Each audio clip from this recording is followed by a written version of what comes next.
आर्थिक स्थिति। उस दिन मैंने बताया था, आप लोगों की हेडिंग थी आर्थिक स्थिति। आर्थिक स्थिति के कारण भी व्यक्तिगत विघटन का जन्म होता है। कभी कभी व्यक्ति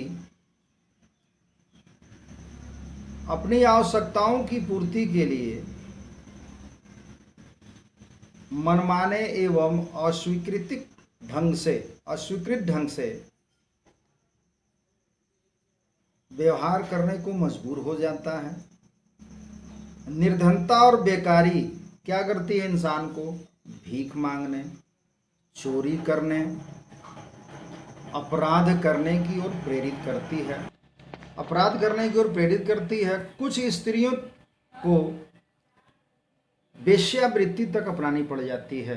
वेश्यावृत्ति का धंधा अपनाना शुरू कर देती हैं अपनी आवश्यकताओं की पूर्ति के लिए। आज समाज में आप लोग देखते भी हैं, तमाम भ्रष्ट तरीकों से लोग क्या करते हैं, मनमाने ढंग से पैसे को कमाते हैं। और ये सारी स्थिति होती है जब इंसान की, व्यक्ति की आर्थिक स्थिति खराब हो जाती है। वो क्या करता है? समाज विरोधी कार्य करने लगता है और भ्रष्ट तरीका अपना लेता है।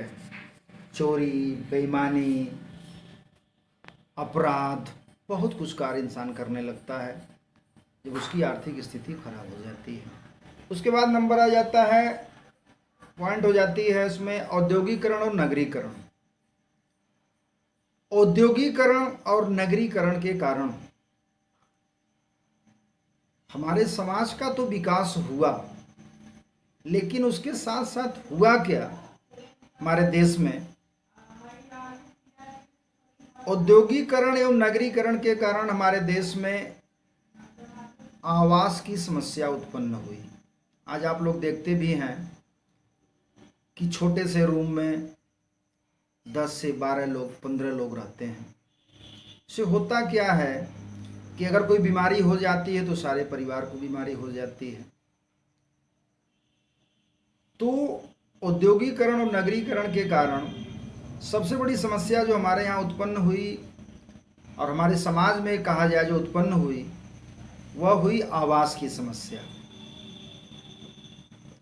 आवास की कमी के कारण लोग क्या करते हैं? छोटे छोटे कमरों में रहने लगते हैं। गंदी बस्तियां हो जाती हैं, सीलन युक्त कमरे हो जाते हैं। और क्या करते हैं लोग?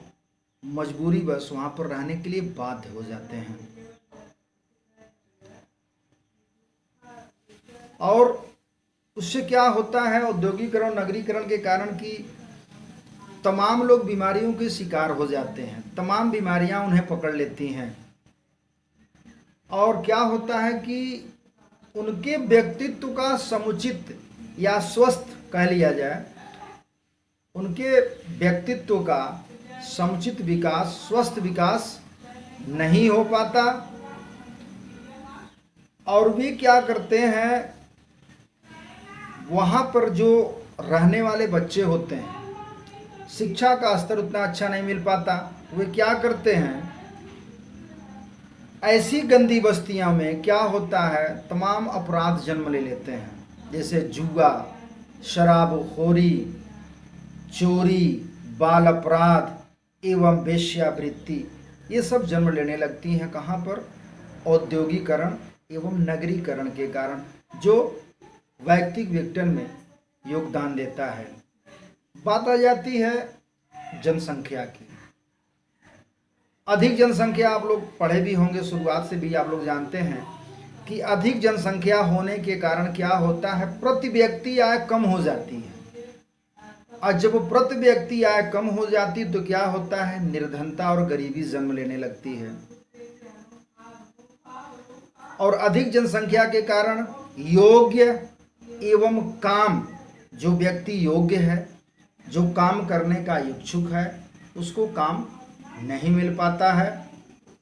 परिणाम स्वरूप बेकारी एवं निर्धनता बढ़ती जाती है, जो व्यक्ति विघटन में काफ़ी योगदान देती है। अब आता है नंबर राजनीतिक कारण का। पीछे भी बताया गया है कि राजनीतिक कारण क्या होता है। राजनीतिक कारण से एक व्यक्ति का व्यक्तिगत विघटन कैसे हो सकता है।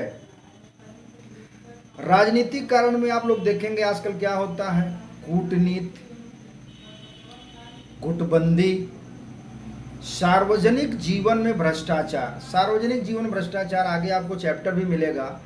सार्वजनिक जीवन में भ्रष्टाचार, तमाम लोग इसमें आ जाते हैं, नेता, मंत्री, डॉक्टर, तमाम ऐसे लोग हैं जो सार्वजनिक जीवन भ्रष्टाचार के चैप्टर के अंतर्गत आते हैं। ये लोग क्या करते हैं, ये स्थितियां जो हैं क्या होती हैं, व्यक्तिगत विघटन को जन्म देती हैं। आजकल क्या है, स्वार्थ के पीछे आजकल के लोग क्या करते हैं, आजकल के नेता लोग, तमाम राजनीतिक दल क्या करते हैं, अपने स्वार्थों की पूर्ति के लिए तमाम राजनीतिक दलों को तोड़कर दल बदल की नीति अपनाई जाती है। अपनी कुर्सी बचाने के लिए कोई किसी के साथ भी गठबंधन कर लेता है, चाहे वो तरीका मान्य हो या न मान्य हो, लेकिन अपनी कुर्सी बचाने के लिए क्या होता है, लोग गठबंधन कर लेते हैं।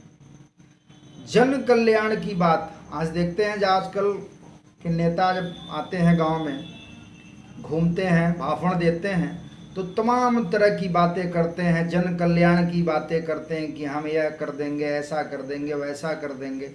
लेकिन वो क्या करते हैं, जब समय आता है तो भ्रष्ट तरीकों से धन संपन्न बनने का प्रयत्न करते हैं, धन को कमाने की कोशिश करते हैं।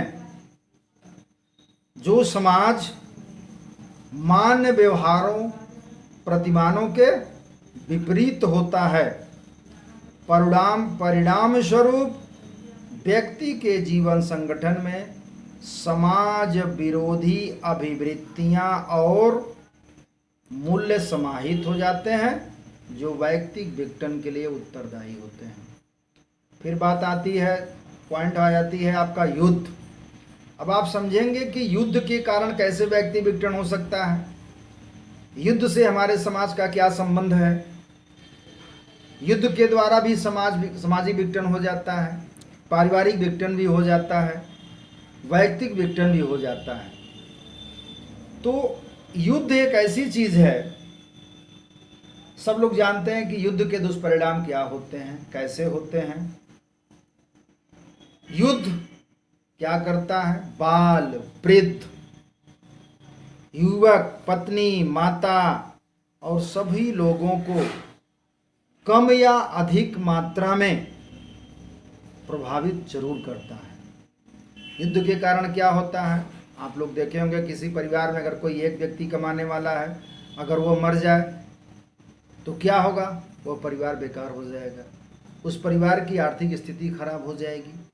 तो वो क्या करेंगे, अपनी आजीविका के लिए कोई न कोई भ्रष्ट तरीका अपनाएंगे। अगर उस लायक कोई परिवार में नहीं है तो तमाम चीज़ें उस परिवार में जन्म ले लेती हैं। युद्ध के कारण क्या होता है, बहुत से व्यक्तियों के अंग भंग हो जाते हैं, कोई एक अंग कट जाता है, कोई लंगड़ा हो जाता है, किसी के हाथ कट जाते हैं, तो वह कोई काम नहीं कर सकता।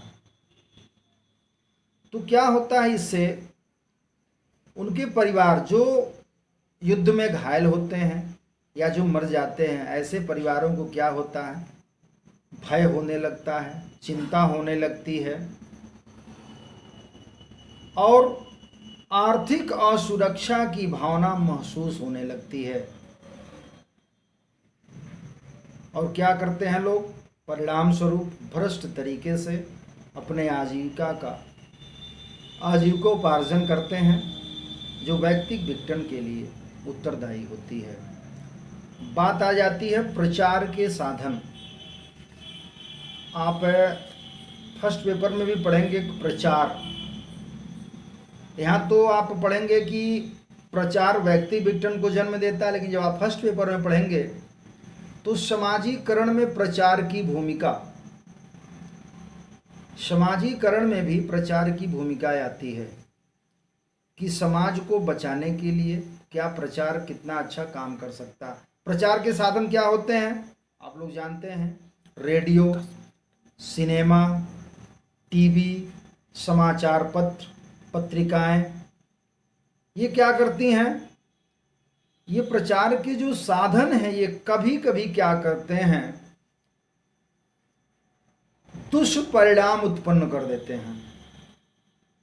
ये क्या करते हैं, ये सारे चीजें क्या करती हैं, अश्लील घटनाएं, समाज विरोधी कार्यों, चोरी, जालसाजी, डकैती, भोग विलासपूर्ण जीवन और अपराध करने की विधियों से लोगों को परिचित कराते हैं। प्रेम और रोमांस को बढ़ा चढ़ाकर पेश करते हैं। इसका प्रभाव बहुत ज़्यादा हमारे युवा समाज पर पड़ता है, व्यक्ति पर पड़ता है, और ऐसे व्यवहारों को आज का जो युवा पीढ़ी वो अपने आप में आत्मसात कर लेता है, उसको ग्रहण करने की कोशिश करता है, जो उसके वैयक्तिक विघटन में योगदान देने लगती है। अगली पॉइंट आपकी आ जाती है व्यक्तिगत अभिवृत्तियां, मूल्य एवं वैयक्तिक विघटन। अब आप सोचेंगे कि व्यक्तिगत अभिवृत्तियां क्या होती हैं। विशेष परिस्थिति में विशेष तरीके से सोचने और कार्य करने की प्रवृत्तियों को ही अभिवृत्तियां कहते हैं। जैसे आप लोग जान लीजिएगा कि व्यक्तिगत अभिवृत्तियां होती क्या हो, विशेष परिस्थिति में विशेष तरीके से या विशेष प्रकार से सोचने और कार्य करने की प्रवृत्तियों को ही अभिवृत्तियों के नाम से पुकारा जाता है। किसी विशेष स्थिति एवं वस्तु के प्रति हम जो दृष्टिकोण रखते हैं, किसी वस्तु स्थिति के प्रति जो अपना विचार रखते हैं, जिसके बारे में हम सोचते हैं और जिसके अनुरूप कार्य करने की कोशिश करते हैं, उसे ही अभिवृत्ति कहते हैं। दूसरी ओर मूल्य क्या होते हैं, मूल्य क्या होते हैं, अर्थपूर्ण वस्तुएं, आदर्श मापदंड हैं जिनके आधार पर किसी परिस्थिति, व्यक्ति या व्यवहार का मूल्यांकन किया जाता है। प्रत्येक व्यक्ति इन मूल्यों को अपने दृष्टिकोण से व्याख्या करने की कोशिश करता है। इसी कारण प्रत्येक का इनके साथ आप समाज में देखते हैं कि हर व्यक्ति अपने अपने ढंग से किसी भी विषय पर अपनी अपनी व्याख्या करता है। तो जब हर व्यक्ति किसी चीज़ के बारे में या किसी विषय के बारे में जब अपना अलग अलग व्याख्यान देने लगता है, तो क्या होता है, लोगों के बीच सामंजस्य नहीं बैठ पाता, लोग एक दूसरे के विचारों से सहमत नहीं होते हैं।